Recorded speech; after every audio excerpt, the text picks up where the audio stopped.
बेनज़ीर शाह साहब, आपके लिए सवाल यह है कि काज़ाकिस्तान में अवामी मकामात पर सिक्योरिटी वजूहात की बिना पर नकाब पहनने पर पाबंदी लगा दी गई है। सवाल यह है कि क्या ख़वातीन के लिबास पर पाबंदियाँ लगाकर सिक्योरिटी बेहतर बनाई जा सकती है? बिल्कुल भी नहीं अलीना, ये सिर्फ बहाने होते हैं। ये पहली बार नहीं है, एक ट्रेंड है कज़ाकिस्तान में। 2023 में भी उन्होंने हिजाब पे पाबंदी लगा दी थी, ख़ासतौर पे स्कूलों पे। काफ़ी बच्चियां जो थीं वो स्कूल नहीं जा सकी थीं, उसके बाद उनको स्कूल छोड़ना पड़ा था।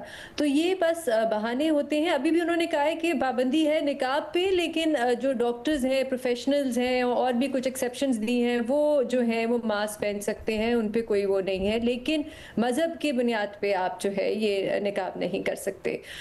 तो ये सारी जो चीज़ें होती हैं, उनको लगता है कि इस तरह की वो चीज़ें करेंगे तो लोग, दुनिया कहेगी कितना सेक्युलर मुल्क है। ये सारा इस्लामोफोबिया होता है। अजीब सी बात है, मुस्लिम मुल्क है, लेकिन रियासत के पास हक होना ही नहीं चाहिए अलीना, कि वो आपको बताए कि आप क्या पहन सकते हैं और आप क्या नहीं पहन सकते। और ख़ास तौर पे हम देखते हैं कि इस तरह के ममालिक में ज़्यादातर ख़वातीन पे ही इस किस्म की पाबंदियाँ लगती हैं। तो ये एक पूरा ट्रेंड है इस्लामोफोबिया का। मैं पहले भी बात करी थी ममदानी साहब के बारे में, उनका भी आपने देखा कि किस किस्म की हेट कैंपेनिंग का उनको सामना करना पड़ा है जब से वो जीते हैं। तो बट एक मुस्लिम मुल्क में काज़ाकिस्तान, क्योंकि खुद एक मुस्लिम मेजॉरिटी मुल्क है, राइट, तो उसमें ऐसा होना बड़ा मायूब। क्योंकि अलीना, जहाँ तक मुझे समझ है, वहाँ पे वो कोशिश कर रहे हैं कि एक इमेज जाए, ऑप्टिक्स जाए कि वो बड़ा एक सेक्युलर मुल्क है, लेकिन उनको लगता है कि इस तरह की चीज़ें करने से बड़ा जो है दुनिया में वाह होगी कि सेक्युलर मुल्क है। लेकिन एक्चुअली आपके ख्याल में इट्स काउंटर प्रोडक्टिव। ठीक है, बिल्कुल। बहुत शुक्रिया बेनज़ीर। आगे बढ़ते हैं। फ़खर, आपसे सवाल ये किया जा रहा है कि सुप्रीम कोर्ट में ज़ेर-ए-इल्तवा मुकदमात की तादाद 56,000 से तजावुज़ कर चुकी है। हालांकि जजेस की तादाद में इजाफा, ई कोर्ट सिस्टम, आइनी बेंचेस जैसे इकदामात हाल ही में किए गए हैं, फिर भी केसेस कम होने की बजाय बढ़ क्यों रहे हैं? आपके ख्याल में क्या हमें मज़ीद किसी इस्लाह की ज़रूरत है? और माज़रत के साथ फ़खर साहब, जब 26वीं आइनी तरमीम आई थी तब आप भी इसी राय के हामी थे कि केस लोड कम होगा इसके बाद, बट इसके खिलाफ क्यों हो रहा है? बिल्कुल, ये एक बड़ा ज़बरदस्त सवाल है। देखें, इसमें कोई शक नहीं कि जो 26वीं आइनी तरमीम थी उसके पीछे एक हिकमत ये भी थी कि क्योंकि आम साइलिन के जो केसेस हैं वो उनकी साल से उनकी बारी नहीं आती, उनके केसेस नहीं सुने जाते, क्योंकि अदालतों में ज़्यादा टाइम जो सियासी नोयत के मुकदमात होते हैं या आइनी या कानूनी हवाले से, उसके ऊपर ज़्यादा टाइम लग जाता है। इसलिए 26वीं आइनी तरमीम होनी चाहिए। फिर उसके साथ हुकूमत ने यह भी महसूस किया कि क्योंकि यहाँ पे जो नंबर ऑफ़ जजेस हैं सुप्रीम कोर्ट में, अगर वो बढ़ा दिए जाएं तो उससे भी एक जो मसला है हल होगा। ये दोनों मकासद को देखा जाए। अभी जो आदाद शुमार आ रहे हैं, गो कि ये फोर्टनाइटली हैं, ये 15 दिन के हैं, कोई 16 जून से लेके 30 जून तक के जो आदाद शुमार हैं, जिसके मुताबिक कोई 56,145 ज़ेर-ए-इल्तवा मुकदमात हैं।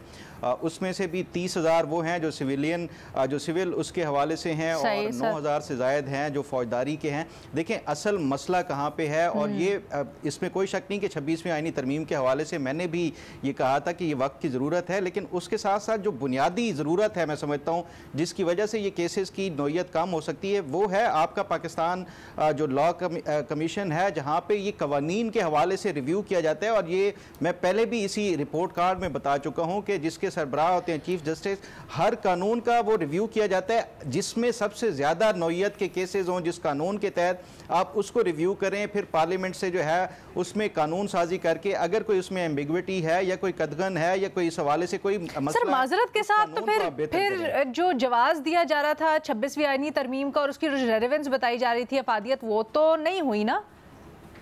बिल्कुल अलीना, देखें, उसमें ये जो एक जवाब था वो यही था कि शायद अब जो सुप्रीम कोर्ट के बाकी मानदा जजेस होंगे वो ज़्यादा से ज़्यादा आम आवाम को और जो साइलिन हैं उसको जो है वो रिलीफ देने के लिए वो करेंगे, लेकिन उसका हमने देखा है कि अभी तक वो कोई इम्पैक्ट नहीं पड़ रहा। वो केसेस जो है, फिर ये भी है कि आप देखें कि ज़्यादातर जो केसेस हैं वो अब भी कौन से बेंचेस सुन रहे हैं, और क्या वो रेगुलर बेंचेस सुन रहे हैं या कॉन्स्टिट्यूशनल बेंच सुन रहे हैं, ये सारी चीज़ें हैं जो उस पर मेरा ख्याल है कि ये हुकूमत को इस पर नई कानून साजी या कोई इसके हवाले से नहीं, बल्कि जजेस की तादाद बढ़ाने से भी नहीं, जो पाकिस्तान लॉ कमीशन है उसकी भी मैं समझता हूँ एक्टिवली उसको रोल अदा करना होगा और कवानीन का जायज़ा लेना होगा कि किस कानून के तहत, जिस तरह ये अब सिविलियन में 30,000 से ज़ायद ज़ेर-ए-इल्तवा जो मुकदमात हैं उसमें देखें कि जो सबसे ज़्यादा, तो अगर ये ज़रूरत थी तो फिर आइनी ढांचा तब्दील करने से पहले ये कर लेते ना, आपने पूरा मुल्क का आइनी निज़ाम।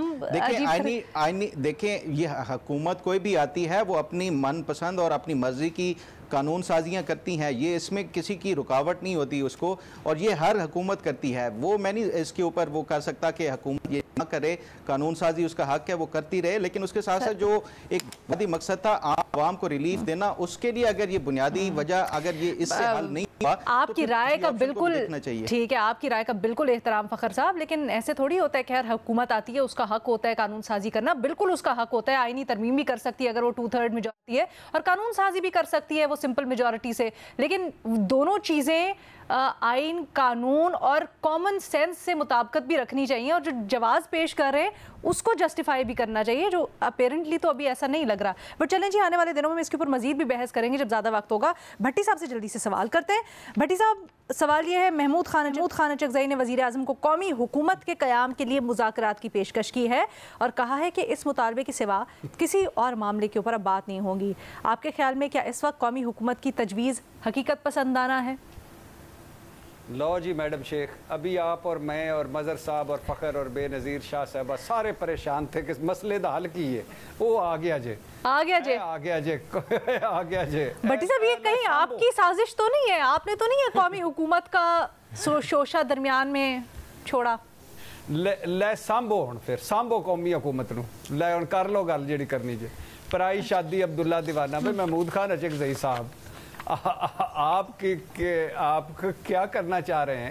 پہلے ہی قومی حکومت بنی ہوئی، 8 جب آتے ہیں اس میں اور باقی 7 ہیں، اور آپ کون سی قومی حکومت بنانا چاہتے ہیں؟ شہباز شریف صاحب جہاز پہ چڑھتے چڑھتے 2 مرتبہ ہنس کے دورے ہوئے کہ جب انہوں نے کہا محمود خان اچکزئی یہ کہہ رہے ہیں. بھائی خدا کا خوف، نہ کوئی میڈم شیخ اس میں کامن سینس ہے، نہ کسی نے ماننا ہے، نہ کوئی اس بات کی ویلیو ہے. ہاں ویلیو ہوتی ہے اگر یہ عمران خان صاحب کی طرف سے آتا کہ قومی حکومت بنائی جائے، یا کسی اور ایسے جو سٹیک ہولڈر ہے، میجر سٹیک ہولڈر، یہ ایسے ایک بیان برائے بیان. اچھا، محمود خان صاحب ایسے ہی بس ریلیونٹ رہنے کے لیے چھوڑے بیان، یا کچھ اور ہے معاملہ؟ ہو سکتا ہے میڈم شیخ ان کے ذہن میں کوئی خاکہ ہو جس قومی حکومت کے سربراہ انہیں لگا دیا جائے، تو وہ تو میں بھی امیدوار ہوں، دیکھتے ہیں کون بنتا ہے. ٹھیک ہے جی، ہم اس سے پہلے امید کرتے ہیں آپ کی جو بھی کوششیں وہ رنگ لے آئیں، بجائے سے بھٹی صاحب سربراہ بن جائے پاکستان کے. جوک سپاٹ جی.